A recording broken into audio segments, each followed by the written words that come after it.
El Señor les bendiga, el Señor les bendiga. Soy su hermano y amigo Jaciel Rodríguez del canal ¿Qué dice la Biblia? Que el Señor les bendiga grandemente. Estoy feliz, gozoso de comenzar este podcast y estoy gozoso también porque estoy junto con mi papá. Él es, lo puedo llamar, mi tutor, mi maestro, mi consejero, pero también papá.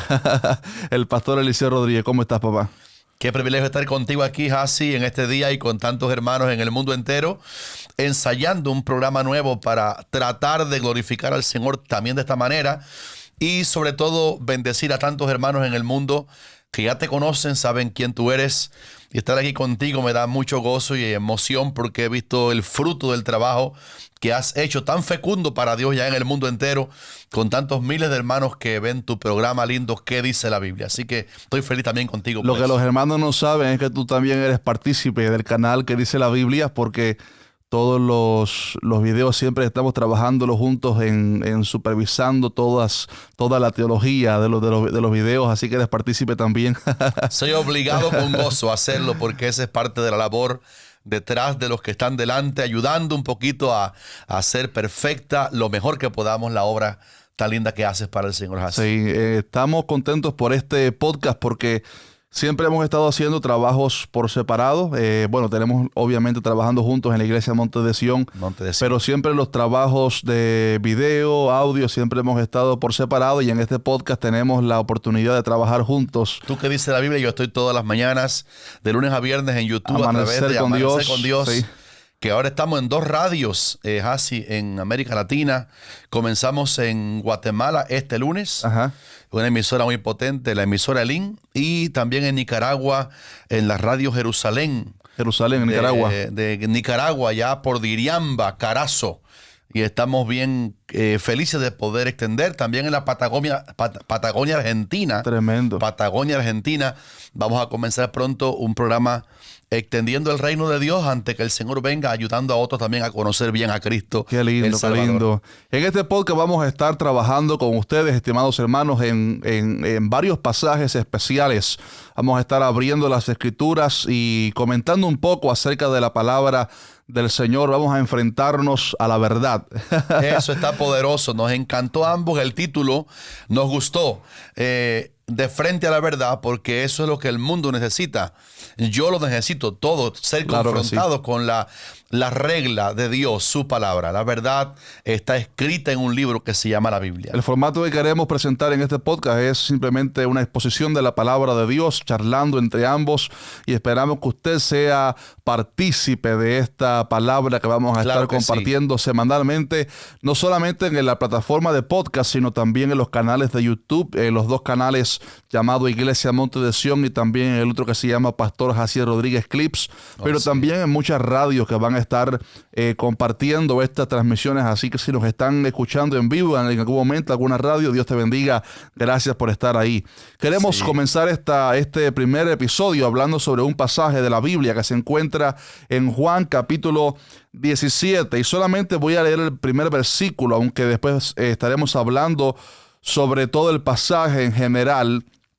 Y el pasaje dice en Juan capítulo 17, estas cosas habló Jesús y levantando los ojos al cielo dijo, Padre, la hora ha llegado. Glorifica a tu Hijo para que también tu Hijo te glorifique a ti. Papá, coméntanos un poco sobre ¿en qué momento Jesús está diciendo estas palabras? ¿Lo estaría diciendo en el principio de su ministerio, en el desierto? ¿En qué momento estaría diciendo? Tú sabes, Hasi, que hay muchos hermanos que han oído un himno que dice que Jesús oró por nosotros en Getsemaní. Y eso es un graso error porque esa oración no fue la oración de Jesús en Getsemaní. Es muy importante. En Getsemaní, Jesús oró por sí mismo. Estando en agonía, le dijo, Padre, si es posible, ¿te acuerdas? Pase de mí esta copa, pero no sea mi voluntad, sino la tuya. Getsemaní, el huerto aquel al cual fue Jesús la noche antes de ser llevado preso. Exacto, que significa prensa o molino de aceite. Y es tremendo que el lugar Getsemaní, relacionado con el aceite, y el aceite es un símbolo del Espíritu Santo en la Biblia, así que está relacionado la oración con la unción. Y allí no fue que él hizo esta oración. Jesús estaba aquí así reunido con sus discípulos, Juan 17, en el aposento alto. en la última reunión ministerial con ellos. Tremendo. ¿Tú te acuerdas también que Jesús a los discípulos les compartía cosas especiales que no le decía a las muchedumbres? Y tuvo mucho tiempo con ellos para decirles misterios, pero esta fue su última reunión antes del Calvario, antes de la cruz. Y estando a partir de Juan 13 hasta 17, está allí en el aposento alto con ellos, sí, con los 12 y después menos Judas que salió a entregar, ¿te acuerdas? Ahí Señor? estaban compartiendo lo que le llamamos hoy la Santa Cena, ¿verdad? La Eucaristía, la Santa Cena en ese lugar. Allí también le lavó los pies a los discípulos y al final de tanta instrucción que le dio, Jesús cierra aquella reunión con esta oración que yo le llamo sacerdotal de Jesús en Juan 17, que no fue por nosotros directamente, sino indirectamente sí, pero oró directamente por sus discípulos que estaban allí.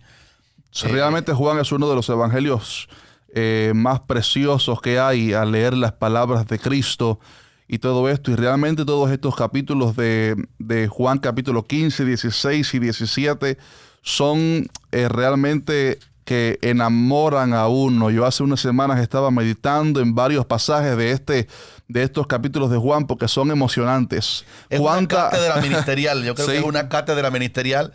Lo lindo es que está reunido con ministros. Alguien dice que poco estudiaron los apóstoles. Eran pescadores, cobradores de impuestos. Pero no crea, estuvieron en la universidad más alta de la mejor, época. Caminando con Jesús. Con el maestro de maestros. Se quedó 3 años y medio, ¿verdad? Nada más aproximadamente. 3 años y medio quizás, pero solamente en ese tiempo cuánta información. Y sobre todo la enseñanza visual, no solamente lo que el Señor les dijo, pero lo que el Señor hizo delante de ellos, que fue una enseñanza. Ciertamente. Cada milagro es una enseñanza aplicada. Las palabras de Jesús en el Sermón del Monte, sí, Mateo, así que tremendo, tremendo, tremendo. Ahora, cuando Jesús comienza a orar, yo noto, no sé si lo notas también, cierta melancolía de Jesús, de cierta forma, cierta, digamos, pasión, cierto, ¿cómo le pudiéramos llamar? Cariño, melancolía en esa noche especial que él sabe que está reunido con sus discípulos antes de ser llevado preso. La última reunión con sus discípulos. Incluso creo que cuando estaba partiendo el pan, le dice a sus discípulos: cuánto he anhelado estar con ustedes para compartir esta cena. Así que vemos en Cristo cierta melancolía en esa noche, sabiendo que era la última noche en su ministerio público antes de ser llevado preso, interrogado y demás, y dar su vida al siguiente día. Y me llama mucho la atención, papá, que en el primer versículo Jesús comienza diciendo: Padre, la hora ha llegado. Eso está poderosísimo. Qué tremendo. Padre, la hora ha llegado. La idea de la hora ha llegado es que él sabía a qué misión el Padre lo envió al mundo. Usted lee, por ejemplo, Efesios 1 y se da cuenta que esto fue preparado en la eternidad, en la dispensación de la eternidad. Y hubo otra cuando se cumplió el tiempo que la hora llegó. Pero en la eternidad el Padre lo designó para que él viniera al mundo exactamente a eso. Él no vino a hacer milagros, no vino a sanar. Él lo hizo para glorificar al Padre y para que todos vieran su identidad. Así es. Y glorificaran a Cristo como el Mesías. Pero él vino a dar su vida en una cruz. Su propósito. Y supo cuándo llegó. Hay un pasaje que me gusta de la hora llegado. Dice que cuando él supo que el tiempo llegó, dice, afirmó su rostro para ir a subir a Jerusalén. Y dice que los discípulos lo vieron como con temor, pero él iba rumbo a la cruz porque él sabía que en la cruz, en esa hora, estaba nuestra victoria. Su propósito, tremendo. Sí. Ahora, cuando Jesús comienza a orar al Padre, noto que él comienza a orar por sus discípulos. Y en estas palabras que Jesús hace al Padre orando por sus discípulos, él ora por algunas cosas especiales en específico. Nos gustaría compartir un poquitico sobre eso. ¿Cuál te gustaría mencionar primero a ti? A mí me gusta específicamente el versículo 15, creo que es, que dice, no te pido que los quites del mundo, sino, es el 15, ¿verdad? Correcto, versículo 15. Sino que los guardes del mal. Y esa petición me gusta. Y antes de tocar ahí, quiero decir que la oración fue el centro de la vida ministerial de Cristo. ¿Cuántos hermanos recuerdan que él comenzó su vida pública orando? Sí. En el río Jordán oró, bautizado, el cielo se abrió, el Padre habló, vino el Espíritu como paloma sobre él, comenzó orando, vivió después orando, se levantaba de madrugada a orar o a veces la noche entera en el monte orando. Y ahora, antes de ir a la cruz, está orando en esta larga oración por sus discípulos. Yo recuerdo una vez, mi padre pastor también, tu abuelo Manolín, Sí. Él un día nos leyó cuando éramos niños esta oración y nos pareció larga, pero nos enamoramos sus hijos de ver a Jesús orando en el momento cumbre, porque es así, no solamente era el momento cumbre para Jesús, era el momento cumbre también para sus discípulos. Sí, claro que sí. Claro ¿Qué que sí. pasaría con la empresa?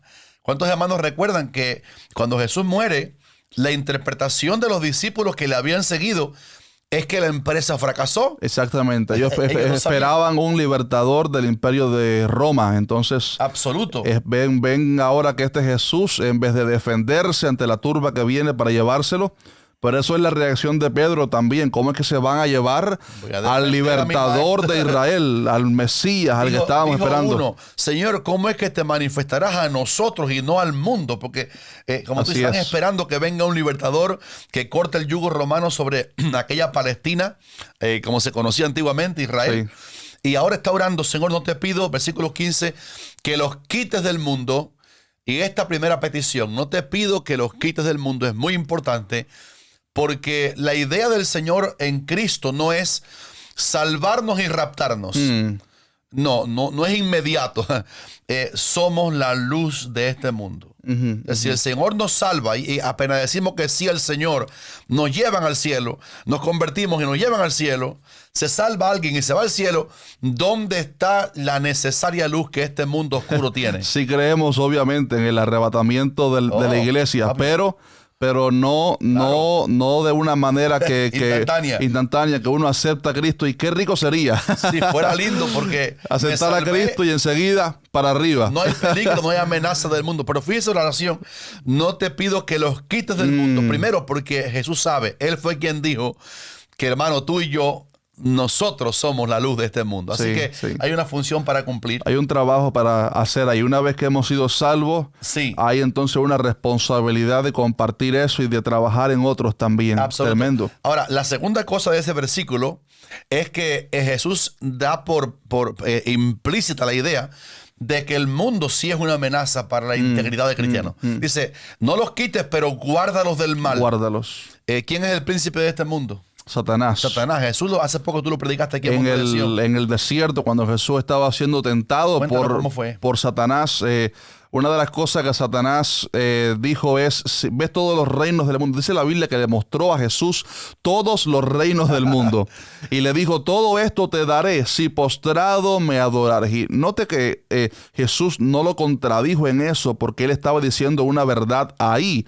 Satanás es un especialista en decir verdades a medias e introducir entonces el error, ¿cierto? Entonces, a veces verdades completas, como la joven ¿te acuerdas de Filipos? Estos hombres son los que anuncian el camino de salvación. Y era verdad que era así, pero lo estaba haciendo para provocar la turba, para sacar a los apóstoles de la prudencia que debían tener para predicar dentro del imperio romano. Sí, así que cuando Satanás le dice, Jesús, todo esto te daré si postrado me adorares, dice, yo tengo autoridad porque a mí me ha sido entregado, hablando de cómo el hombre cuando pecó contra Dios le entregó a Satanás esta autoridad. Pero ¿qué sucede ahora? O sea, ahora hay una amenaza que el mundo nos tiene. Ustedes saben que tenemos tres enemigos principales: el diablo, el mundo y la carne. Y ahora me refiero al mundo, que es la oración de Juan el versículo 15 que estamos no como globo, sino como el mundo, como el sistema pecaminoso. El uso de la palabra exactamente, el mundo aquí no es el globo terráqueo, no son meramente las personas, sino el sistema instaurado, dirigido por Satanás, de oposición a Dios. El sistema anticristiano.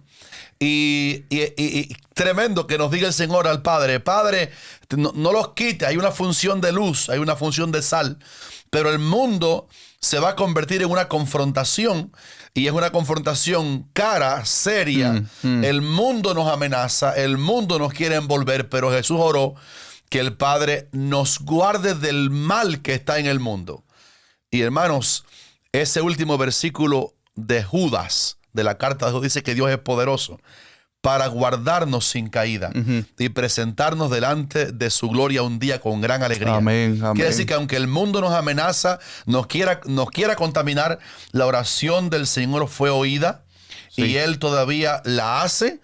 Y por eso tú y yo estamos aquí guardados en el mundo, pero guardados de que el sistema mundano nos atrape. Qué gracia es la oración de Jesús. Qué gracia divina. Se parece mucho a la oración que hizo Jabes una vez. ¿Sabes qué? De Jabes no se habla demasiado en la Biblia. Sin embargo, se resalta una oración que él hizo, porque hizo una oración a Dios con un propósito tan determinado y tan preciso. Y le dijo: Dios, si me dieras bendición y ensancharas mi territorio, y si tu mano estuviera conmigo y me libraras del mal para que no me dañe. Dice, y le otorgó Dios lo que pidió. Tengo una pregunta para nuestros hermanos que están ahí viendo el programa de este podcast. ¿Podemos orar que la maldad se termine hoy? Esa oración no va a ser respondida. No podemos orar, quita la maldad. Sí. Porque mientras el mundo sin Dios exista, antes que el diablo sea lanzado en el lago de fuego, la maldad va a estar, el mundo va a estar, los reinos del mundo respondiendo a un sistema que aquí mismo se ve en las Américas, en todas partes del mundo hoy día.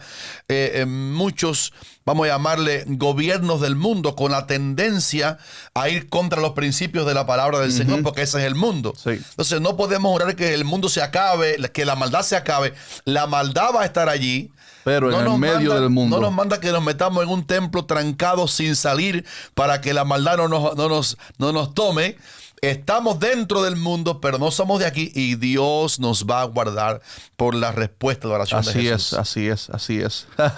Qué lindo. Qué oración tan linda. Y creo que todavía Jesús sigue orando eso al Padre. Oh, sí. Uno de los misterios lindos que me gusta no solo de la persona, sino también del ministerio de Cristo, es que Él sigue orando por nosotros. Viviendo siempre para interceder por nosotros. Carta de Hebreos, ¿verdad? Hebreos 9:27, por ahí.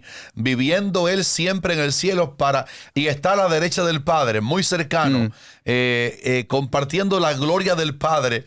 Él es Dios también. Sí. Y una de las valías que tiene el hecho de que Jesús ore, dice Hebreos, que Él lo hace porque Él sabe compadecerse de nuestras debilidades. Él estuvo aquí en un cuerpo semejante al nuestro, bajo un sistema que lo persiguió. Sí.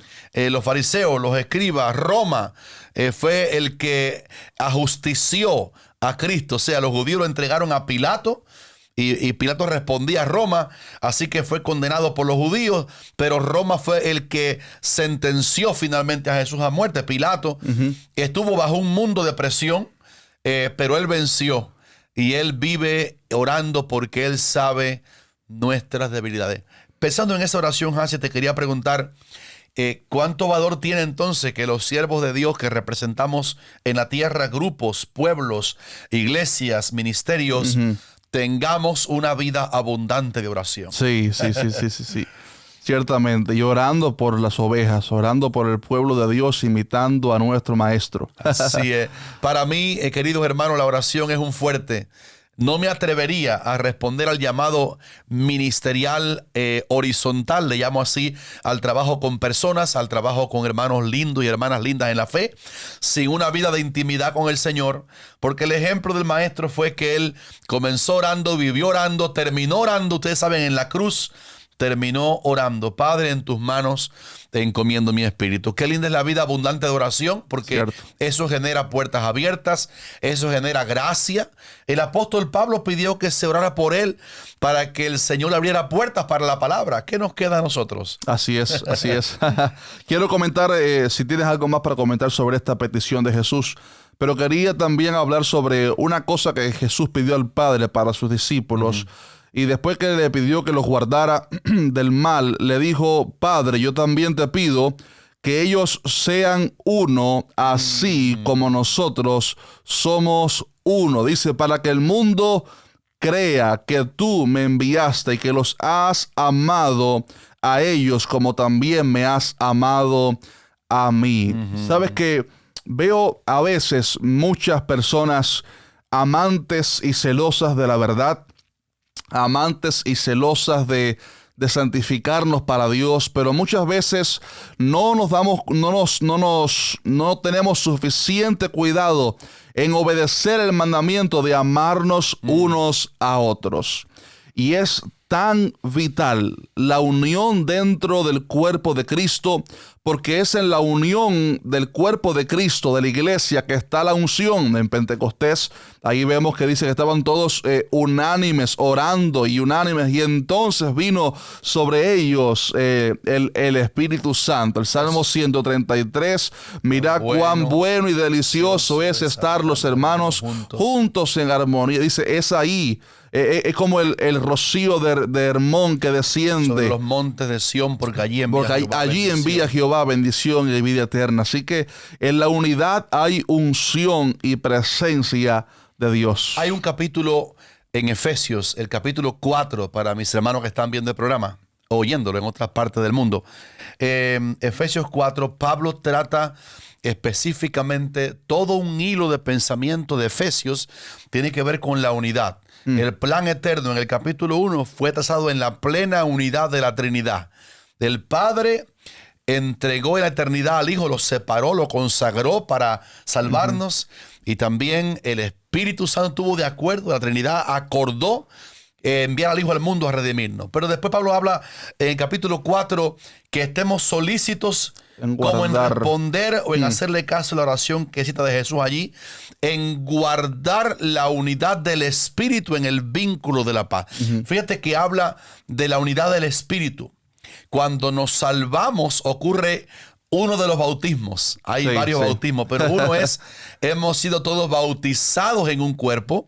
Misteriosamente, la persona que de verdad nace de nuevo, el Espíritu de Dios lo sumerge invisiblemente en el cuerpo de Cristo, en la iglesia, y llega a ser un miembro activo. Algo tenemos que hacer.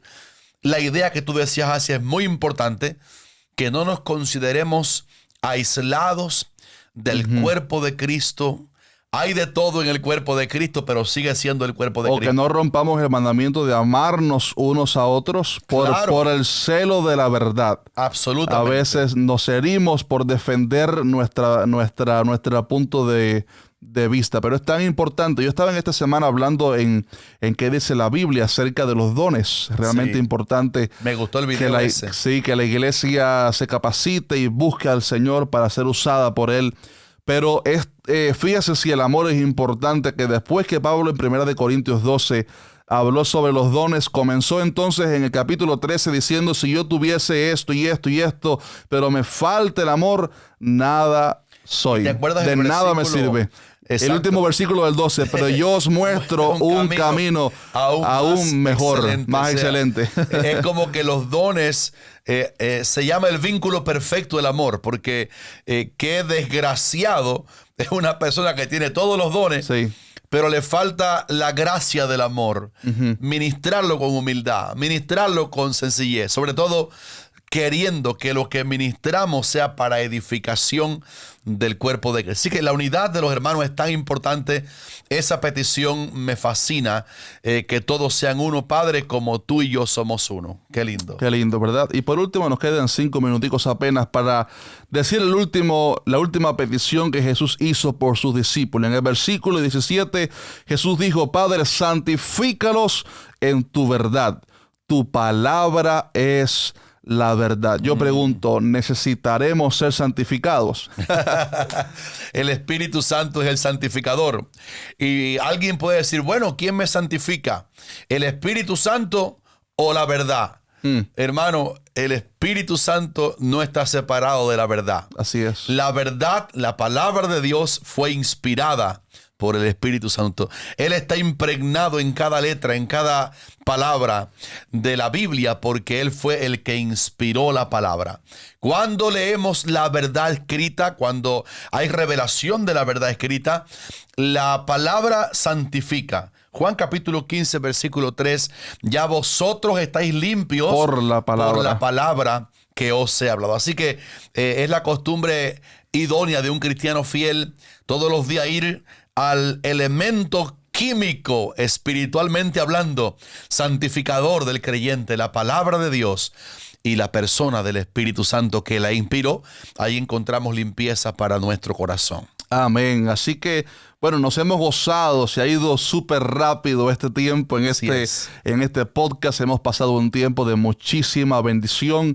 ¿Dónde pudieran saber un poquitico más sobre nosotros? Coméntale sobre Amanecer con Dios. Amanecer con Dios está en YouTube, en la página que se llama en YouTube Monte de Sión. Usted pone Monte de Sión en YouTube y ahí puede ver todo el canal lleno de cientos de mensajes. Estamos hace años en YouTube y una sección es el culto público. Verán el púlpito de Monte de Sión con Jaciel, conmigo también y otros pastores que vienen y predican o hermanos de la iglesia local. Pero Amanecer con Dios es un programa extra que hacemos ahora en audio cada mañana para llegar a más personas que van en el carro, que no pueden ver el video, pero pueden oír. Son 5 minutos o 6. Y repito, ahora estamos llegando a muchas radios ya en Latinoamérica y está haciendo un gran impacto gracias al Señor. A ese canal de la Iglesia Monte de Sión, nuestra iglesia, estaremos subiendo estos episodios en video. También en nuestro segundo canal de YouTube llamado Pastor Jaciel Rodríguez Clips. Clips como de videos. Y también estaremos subiéndolo en audio en todas las plataformas digitales de podcast, iTunes Podcast, Spotify.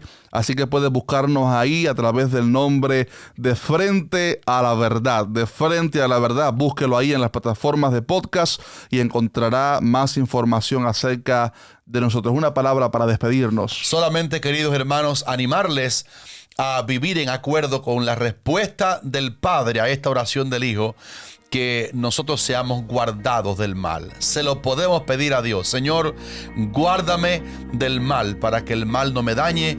Y esa oración el Padre nunca la va a negar. Amén. Que el Señor les bendiga. Amén.